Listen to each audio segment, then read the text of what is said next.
delighted to talk to you about the revolution in energy and sustainable energy and the future of transportation, and how California, our state, has literally led the world in this revolution, and where the investment opportunities are in this new world we're rapidly entering. With that, Sean, why don't you jump into the first slide? I want to start with the basics. I grew up in California. When we moved to Silicon Valley, 1957, there was nothing here except for Stanford University, Hewlett Packard, and a lot of fruit trees. Over the last 60 years, I've had a front row seat in precisely what has made Silicon Valley the global leader in innovation. And there's really four things, and there's not much dispute about this. It's a combination of us having world-class universities, government funding that has made things possible for the internet to GPS, venture capital, ready access to capital willing to take risks, and frankly, immigrants. And not everybody understands that over half of the companies taken public today in the United States on NASDAQ are taken public by immigrants. That is the secret sauce, and that is where California has led the world. Next slide. What I want you to understand is, for those of us, especially if you're my age, it's been a great thing to be an American. 1965, take a look. I was a small kid, but if you looked at the 10 largest market cap companies in the world, they're all American. And they're not only all American, they're all 6 of the 10 or 7 energy companies, 3 car companies, and this funny little company no one quite knew what to make of called IBM. But it's a US world, and it's an energy dominant world. Fast forward 35 years, and you look at the top 10 companies, where all the American flags go. You're seeing all these new firms pop up, but one thing's the same. Energy is dominating the world of finance. 5 of the top 10 companies are all energy companies that just moved from being American ones to global ones. But what's happened over the last 10 or 11 years? And I think this next slide may surprise you.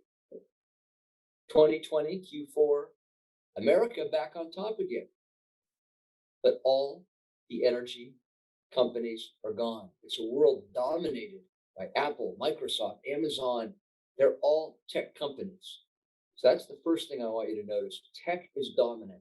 Second, when I was a kid, all the action was in New York, Boston, Philadelphia, DC, and Europe, the old world. Today, not one of the 10 largest market cap companies in the world is east of the Mississippi. Nothing in New York, nothing in Europe. It's all Asia and the West Coast, along with a bit of Berkshire Hathaway. This is the new world we're in. But someone might point out there is one growing energy company on that list, and that is this thing called Tesla that I used to serve on the board of. Most of you think of Tesla as a car company. I'm here to tell you the fastest growing part of Tesla is their energy business. And one thing, if you take away nothing else from this presentation, is that in this growing world of sustainable energy, of the electrification of everything, is that the world of vehicles and energy, specifically electric energy, are becoming intertwined. And I'm about to tell you why. Next slide. I need to walk you through the background of solar for just a minute, because it's a story that's repeating itself. 1978 happened to be the year I graduated from college. I went out to join the Department of Energy, the very first one. And the president, Carter, at the time, loved solar. California loved solar. Solar was terrific, except for one thing. It made no financial sense at $77 a watt. Fortunately, price came down to $60 a watt, and $50, and $40, and $30, and $20. And folks, even at $20 or $10 a watt, no one's buying it. It's too expensive. The world is waiting to get off the oil and coal carbon addiction. But no one's going to do it till the price gets down to what? I can tell you the answer. It's a historic fact now. About $3.50. Ironically, I had moved from being fresh out of college then to having been a controller and chief financial officer of the state of California to starting a venture fund. And in 2007, we said, hey, folks, wake up. The world is ready to move on from carbon-based fuels forever. They've just been waiting for the price to hit a certain point.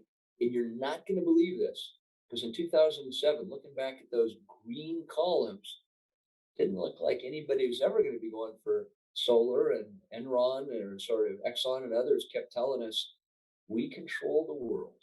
Solar's lovely, but it's never going to be more than 1% of energy use. We predicted those blue columns to the right, 15 gigawatts in 2007. And you know what people said? Crazy Californians, they just don't understand economics. The fact is, and as Californians remember this, we understood economics and the way of the world better than anybody else. And here's what actually happened. And by the way, here's what's happened in the last couple of years. And it's going up more and more dramatically every year ever since. And so if you ever wonder what venture capitalists do, like me, our job is to predict the future. And predicting the future is not done by looking in the rearview mirror. It is done by looking for the inflection point when things are about to take off. And we've seen curves just like this for crazy things like the iPhone and electric cars. And that's what we'll talk about today. Next slide. This is what we call energy in one slide. And if you could just take a mental snapshot of this slide, it's all you need to know about energy. First, the top half. We've been waiting, and the world's been waiting for that inflection point, because I don't care whether you're a Republican or a Democrat or a Sierra Club or a Trump, doesn't matter. All you need to know is every utility executive in the world is not about to do a lot of solar or wind until it costs less than the incumbents. Take a look at this slide. 2015 was the year where, for the first time in human history, wind and solar cost less than virtually any carbon-based fuel. And today, globally, every utility executive in the world is going renewable as fast as they can. Last year, globally, over 75% of all new power put online was renewable. And it's going to continue that way for the rest of our lives, because the cost of wind and solar only go one direction, and that's down. But the bottom half of the slide is just as important, if not more so, than the top half. And what that shows you is that renewable energy is great, and it's clean, and people love it. But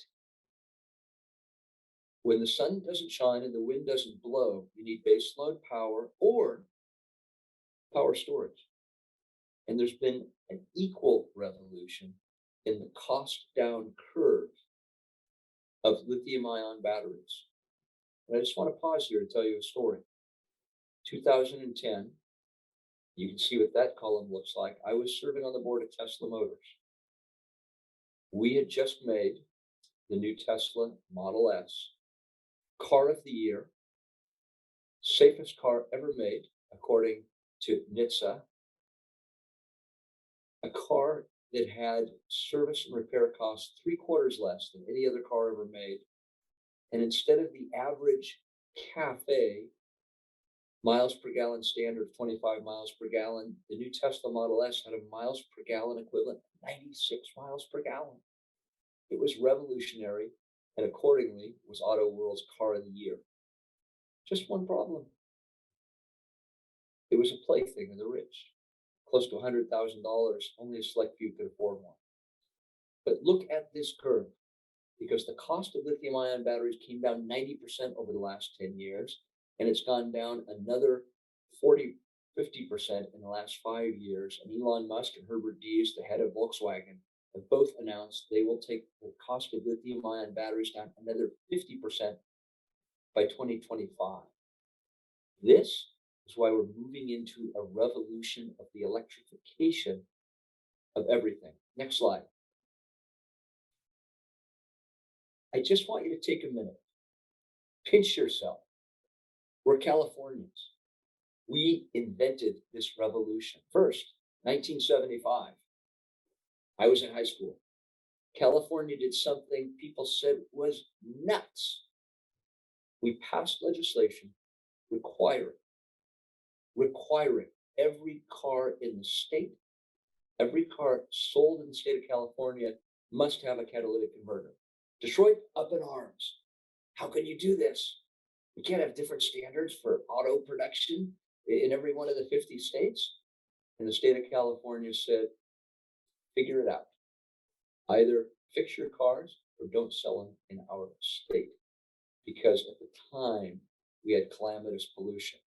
We passed this, every automaker in not just the United States, but in the world complied because we're a big market in California. And for the next 25 years, our air got cleaner every year. 1990, we passed the first renewable energy standards requiring 20% renewable energy by 2010.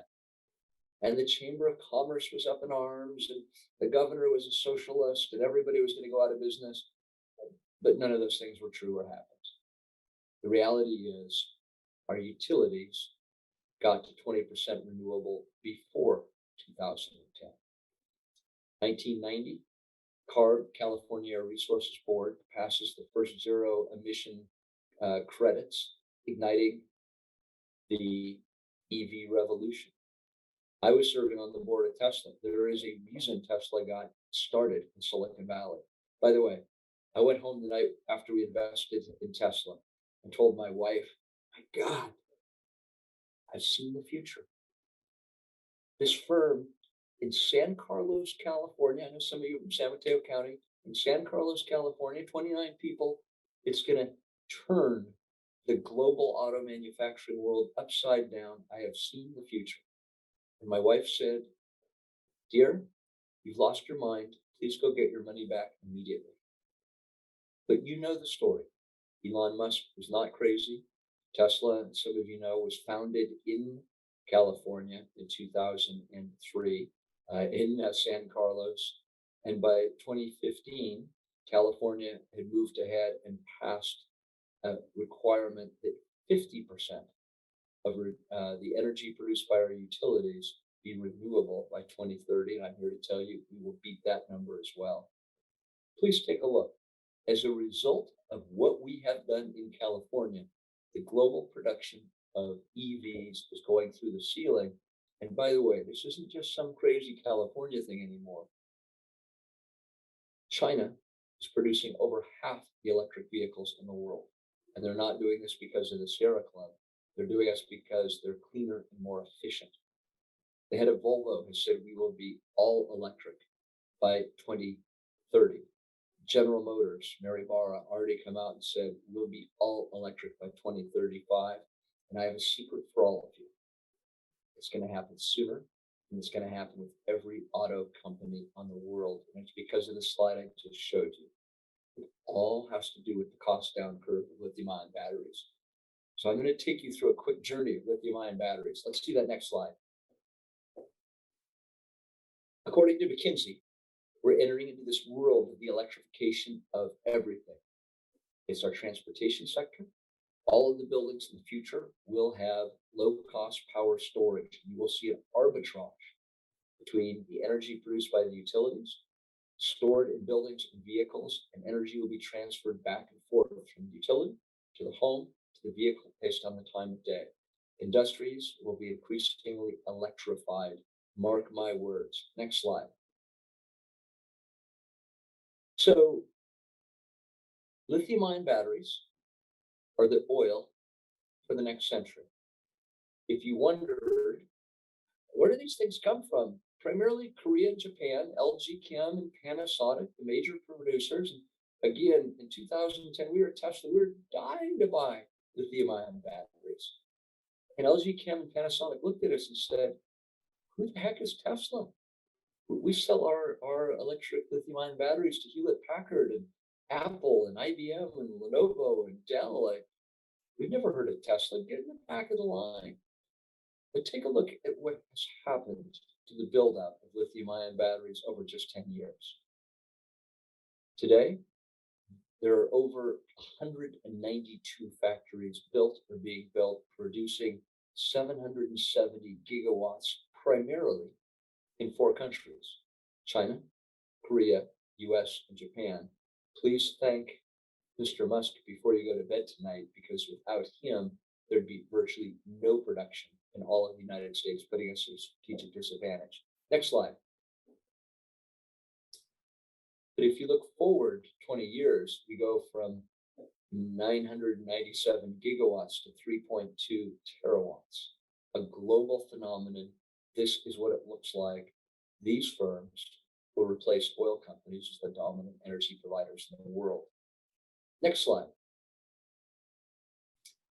Despite all that production, people are still predicting we're barely going to keep up with the demand for lithium-ion batteries. And keep in mind, both Mr. Musk and Herbert Diess at Volkswagen have said we're driving the cost down another 50%. You will be seeing power walls in every garage, in every building in the country, and an arbitrage that's not only going to give us cleaner energy, it should reduce our energy costs dramatically. You will also see electric vehicles that cost less than comparable internal combustion vehicles starting next year. And that's when the curve to buy electric vehicles will really become steep. Next slide.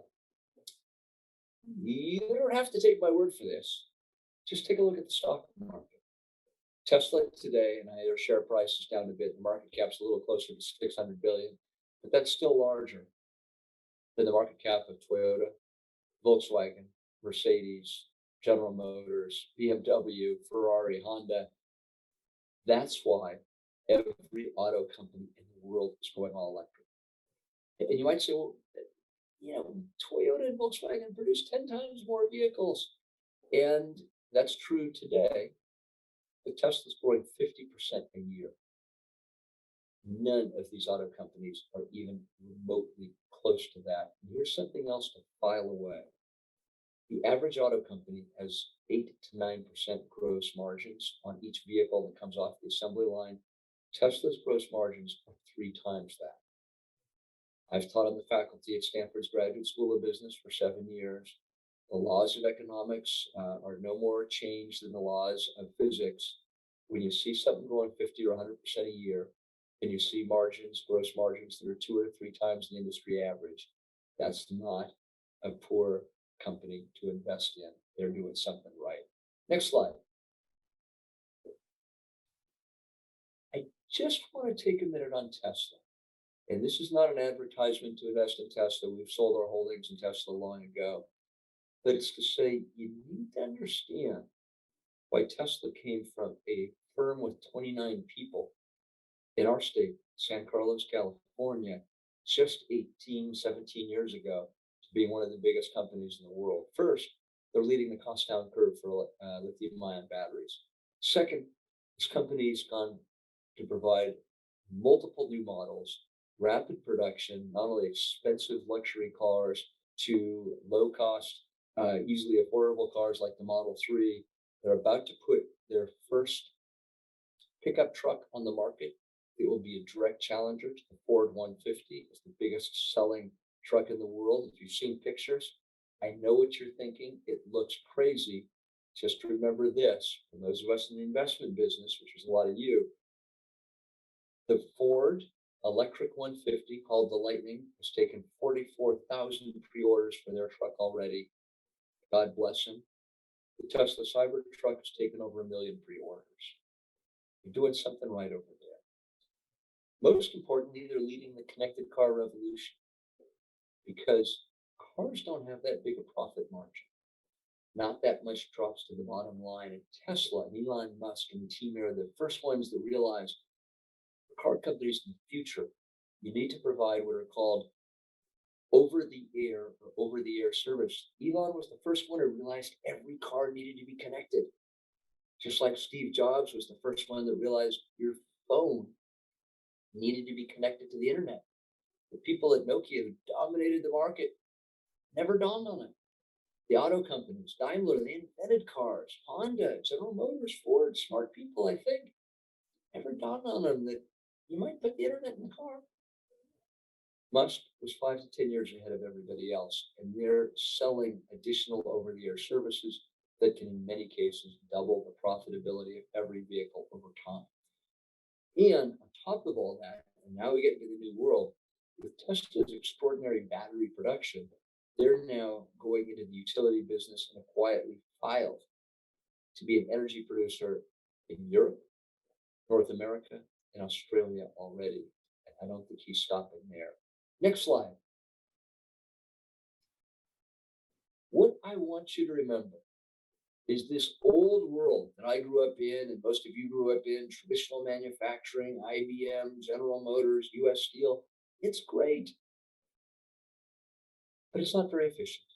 And companies that require you to invest hundreds of millions of dollars and billions, like General Motors is having to do to play catch up, and you only earn 20 or 30% gross margins, or like an auto company, maybe only 8 or 10, that's not a great business.